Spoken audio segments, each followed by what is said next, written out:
Yo, what's up, family? We're back again with another episode of Tax-Free Living, where I teach entrepreneurs just like you how to live tax-free. And today's episode is an episode that you've been waiting for. Like, today's episode is one that you've been asking me again and again and again about, and I finally decided to sit back and do it. Today's topic is how to write off your clothes in your business. That's right. There are ways you can write off your shopping trips in your business.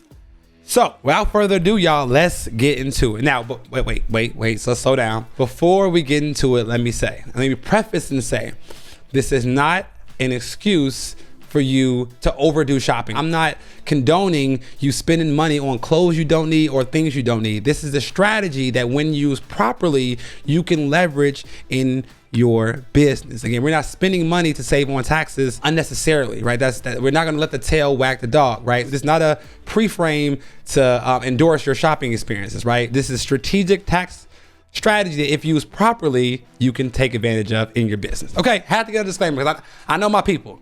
Look, I give y'all in sometimes, you'll take a mile, so just please don't hear what I'm not saying. Okay, let's get into the strategy. So normally in the IRS tax code, the only way you can legitimately write off clothes is if it's a uniform or a costume, right? The IRS tax code says unless it's like a uniform or a costume where people would stare in public, you can't write it off on your taxes. For some business owners, it's easy because, like, if you're a doctor, right, and you have your own practice, your white coats count as a uniform. You can write those expenses off on your taxes. If you're a firefighter, you have a firefighting business, your firefighting uniform counts as a uniform. You can write that off in your business. If you're a nurse, your scrubs are tax deductible in your business. These were easy for those professionals to take advantage of because the IRS tax code says if it's a costume or a uniform that you need to operate your business, you can deduct that expense for purchasing those clothes on your taxes. The problem with that is that left a lot of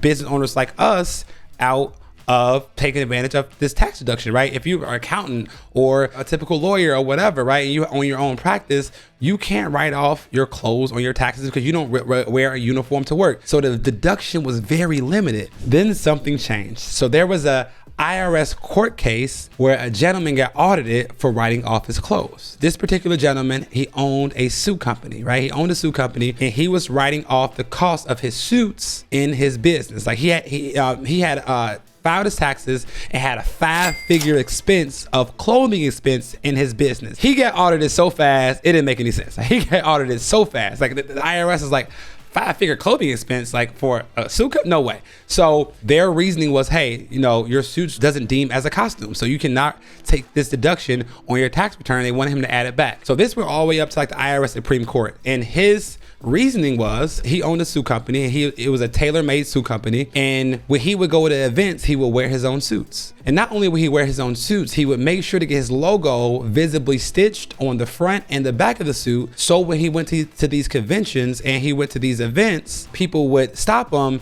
and they would give him a compliment on the suit, and then they would see the logo and they would end up looking him up later to do business with them. So he had proof that, like, wearing these suits to these events and having his logo stitched where people can like see him, he was a legitimate walking advertisement for his business. That was his reasoning. He had proof to show that when he started doing this marketing strategy, it was bringing his business in more money, right? Because he was going to these events, he was wearing his nice suits, people were looking at his logo, they were looking him up, and they were doing business with him after these events. So that was his reasoning. And guess what happened, guys? Guess what happened?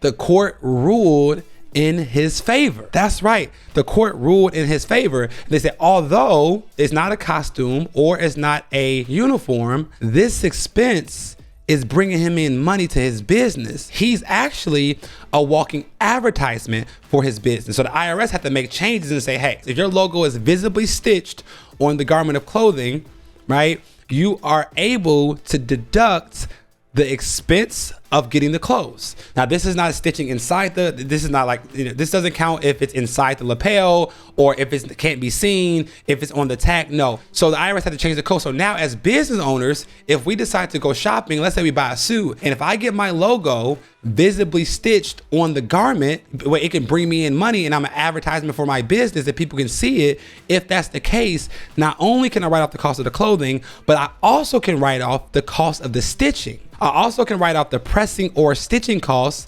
and I get to write off every time I take the clothes to the cleaners. That's right, guys, a triple tax benefit. If you do this right, if you do this properly, you not only can write off the cost of the clothing, you can write off the cost of the stitching, and you can write off every time you take that garment to the cleaners. That's crazy. So this is a way that you can legitimately write off the clothing in your business, and you're not gonna write it off as clothing expense. You're gonna write it off as advertising expense because you're a walking advertisement for your business. Because think about it. That's no different than a billboard, a logo. You're just a walking billboard for your business. That's why if you're going to take advantage of this strategy, please don't abuse it. Make sure your logo or your trademark is visibly stitched on the item of clothing so that people can see it and people can end up looking you up and it can bring you in business. Remember, guys, IRS code section 162A says any expense that is ordinary and necessary for operating your business is concluded to be a tax deduction.